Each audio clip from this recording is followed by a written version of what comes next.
Moshe, it's not going on.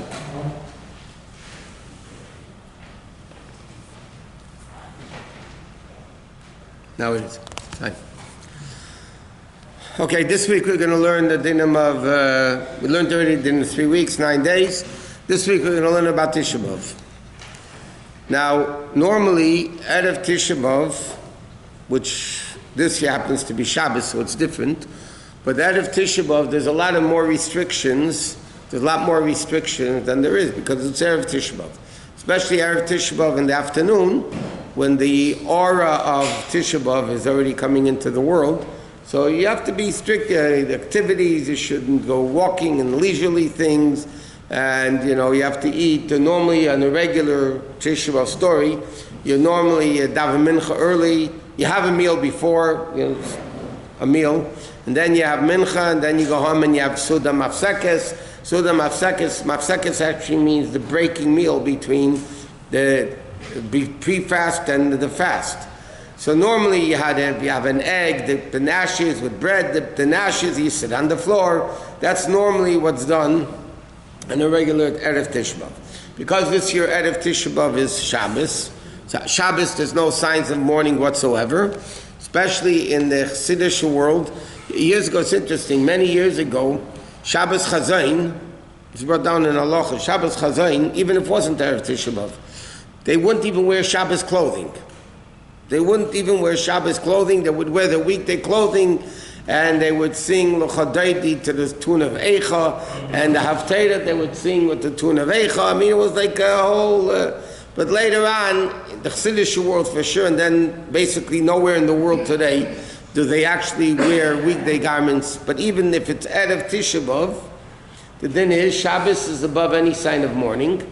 So therefore Shabbos is supposed to be freilich and happy and sing and make sure you do more than regular because it's Shabbos. We want to show that there's no mourning concept on Shabbos at all.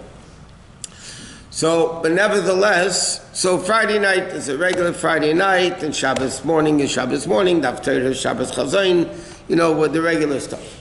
But Tishab, at Erev Tishab in the afternoon, meaning from about 1 o'clock on Shabbos, it says in halacha, you're supposed to only learn those things that you're allowed to learn on Tishab. That's it in every Erev Tishab. Once Erev Tishab midday, the day before Tishab, 1 o'clock, you only learn those things that you're allowed to learn on Tishab. So when it's Shabbos, like this year, there's a big argument in halacha.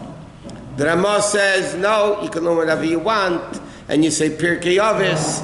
And the Taz says, no, you don't learn whatever you want, and you don't say Pirkei Avos this week.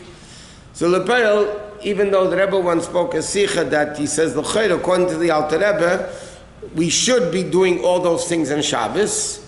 But the bottom line is the custom that Erev Tishab this year, even on Shabbos, in the afternoon you learn those things that you're supposed to learn on Tishab.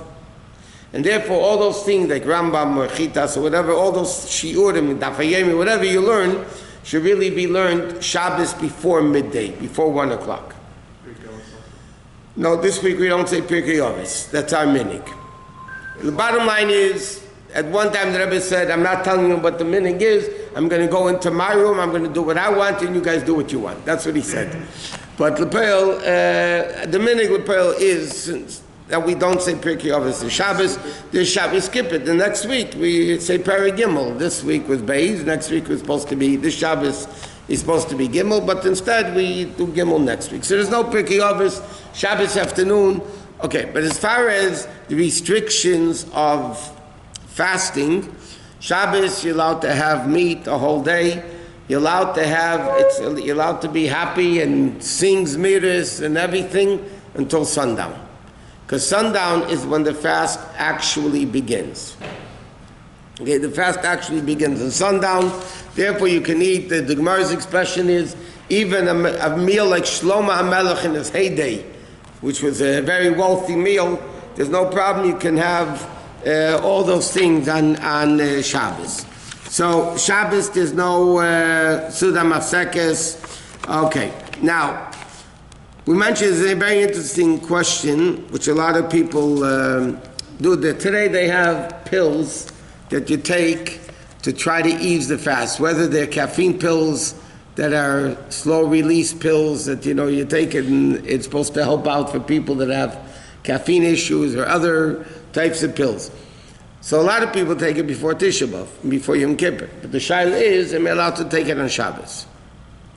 This Shabbos, can I take a caffeine pill or another pill that's supposed to make the fast easier on Tisha? What's the shaila? So there's two issues. Number one, taking medication on Shabbos, like we learned. Secondly, is that called preparing from Shabbos for after Shabbos? So why am I taking the pill? I should be able to fast easier on Tisha B'Av. So I'm doing something on Shabbos for after Shabbos. The pearl, all the poskim that I saw write clearly that you're allowed to take it. It's not, because it's not the medication, it's you're healthy, so it's not medication. And secondly, you're not doing anything. You're taking a pill. That's not called preparing from Shabbos. You're doing action that's preparing from Shabbos for after Shabbos.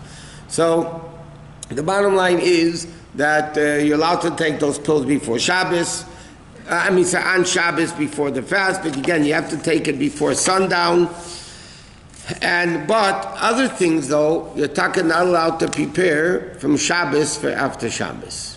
Like for instance, even if there's an Erev, you can't bring your sneakers to shul before Shabbos ends to carry your sneakers, your Tishab shoes, the non-leather shoes. You can't bring it to shul because then you're preparing. That's an action which is preparing from Shabbos for after Shabbos. That you wouldn't be allowed to do. Okay, now, so get what? These patches, they're caffeine patches. Can you put that on the day of Tisha B'Av and or on Yom Kippur? On the day of Tisha B'Av, Yom Kippur, no, you shouldn't. No. It has a different din, maybe a sicha, whatever, but you shouldn't, no. You can put it on before.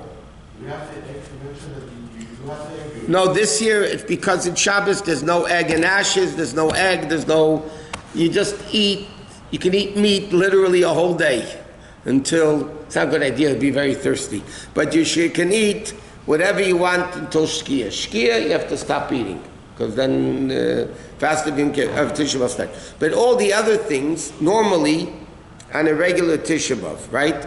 So you don't sit on a regular chair, you have to sit on a low stool. So many people on a regular year will start already at sundown, because even though it's twilight, so to speak, it's bein hashmashos, but many people already, sit on a low stool and all that. But Shabbos, you're not allowed to. You can't show any morning sign on Shabbos.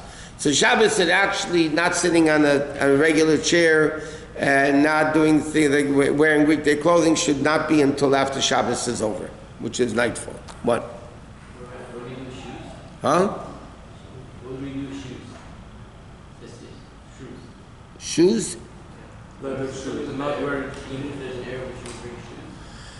You can't bring it on Shabbos. You can bring it when Shabbos is over. Let me tell you what we do here. I mean, all the years that Tisha B'Av is Sunday, or Shabbos pushed off to Sunday.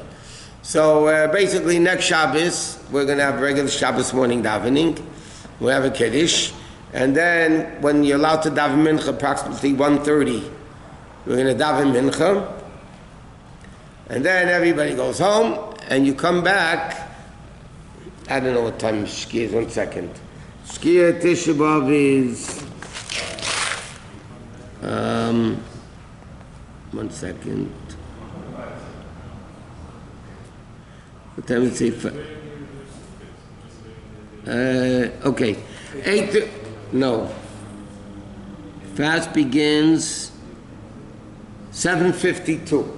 So sundown is 7:52, right? So we're going to daven Ma'ariv probably 8:45, maybe even later, which means when you finish Shabbos at home, 7:52 is not when Shabbos is over, but you have to count at least 35-40 minutes afterwards. So let's say Shabbos is over, for argument's sake, 20 to 9, let's say. So 20 to 9, you say, Baruch HaMavdil ben Kodesh L'chol. You put on your Tisha B'Av shoes, and you drive to shul, and I made a mistake. We're probably going to daven Ma'ariv 9 o'clock. It's no rush. I mean, we're going to daven Ma'ariv 9 o'clock, that everybody should be able to, after Shabbos is over, say Baruch HaMavdil, and then drive to shul. So that's the way it usually works here. So that's what we do. It's just the most practical thing because you can't, people come back and forth and, you have to eat a meal at home. So that's what basically is going to be done. Okay, next. Okay, this year we said changing shoes and clothing. Okay, now another interesting din. This year, because the fast goes straight from Shabbos into the fast, so you can't make Havdalah. You have to drink wine to make Havdalah.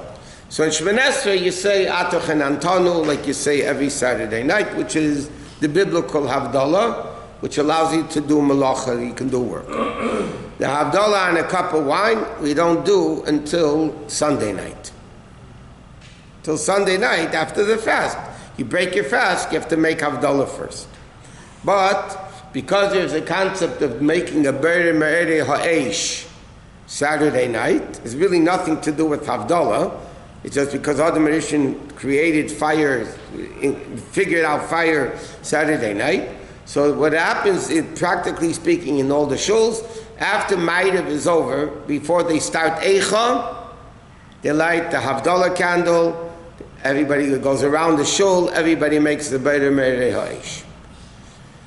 Sunday night, when you make Havdalah, because Havdalah, Psamim, and candle only apply to Saturday night, so when we make Havdalah Sunday night, there's no Psamim, there's no Havdalah, there's no candles, the regular Havdalah. What's another interesting thing, what happens if a person needs to eat on Tishab? For health reasons, they're not allowed to fast. So the din is, before they eat, you're not allowed to eat before Havdalah. Right? Once Shabbos is over, you're not allowed to eat until Havdalah. So let's say a person is not well, and they want to eat, let's say Sunday afternoon, Sunday morning, before they eat, they have to make Havdalah. You can't eat without Havdalah. According to halacha, you could drink water before Havdalah, but our minhag is even water we don't drink before Havdalah. So the bottom line is, whoever's not fasting for whatever reason it is, they have to make Havdalah Sunday morning, Sunday afternoon, whenever it is, before. But again, there's no psalm and there's no candle. Even if somebody makes Havdalah Saturday night, let's say they're not allowed to fast at all. So Saturday night, they're going to be eating already. So then they have to make Havdalah. So the poskim write, you make a regular Saturday night Havdalah. Some people say you don't say the first paragraph, but we do. And then you don't do psamim anyway. Even if you're making Havdalah Saturday night, you do, in the Havdalah you do Bere Merei Ha'esh, but no psamim because it's Tishab, you don't want to have the smell with the psamim and all that. But Sunday night for sure you don't. Sunday morning for sure you don't. Even Saturday night, if somebody needs to eat, so they make Beri Merei Ha'esh in the Havdalah. We don't make Havdalah until after the fast, so then we do Beri Merei Ha'esh Saturday night. What? The leather shoes, let's say you don't normally wear leather shoes on Shabbat, should you make an effort to do it so like more silent? Let's say you wear sneakers anyways on Shabbat, every week here. And this Shabbos, there's a story with the Rebbe's father that a guy would wear non-leather shoes a whole year on Shabbos. When he became an Ovel, he lost a parent. That Shabbos, the Rebbe's father paskin that he has to wear leather shoes, even though no Shabbos of the year did he wear leather. But nobody should think he's doing it out of avelut, out of mourning, that he's wearing non-leather shoes. So according to that, this Shabbos, he should wear leather shoes. And if you're benching over a coast by shallow should you save that yamin for the Havdalah on something? No, if you're benching before, it says in halacha, if you're benching with a mezumin and you're doing it over a cup of wine, you have to drink the wine before shkia. If you're benching after shkia, then you don't bench over a cup of wine. Huh? That starts with shkia. That's what I'm saying. If you're benching after shkia, then you have to bench without the cup. If you're finishing benching before shkia, if you want, you can do it over a cup and drink the cup right away. But you definitely don't save it first. What about the sun? We said you don't do some at all. Because we said it's because of Tishab. Because of Tishab, Hamdin Institute. Okay, minors, by the way, kids under bar and bat mitzvah that are not fasting and eating. So then, bottom line is they don't. Most poskim say they can eat before Havdalah. Because halachically, even during the year, kids under bar and bas mitzvah, din shchuner, Rebbe brings it down Hilchos Shabbos, the kids under bar and bas mitzvah are allowed to eat before Havdalah, before Kiddush also, for that matter. Now, obviously, if it's a 12-year-old kid, you say, hey, wait for Kiddush. But if a kid is not fasting, then halachically they can eat without even making Havdalah, because they're allowed to eat before Havdalah. But then they need to hear Havdalah Sunday night, when that's it. Okay, to be continued tomorrow night in Mitzvah Shem.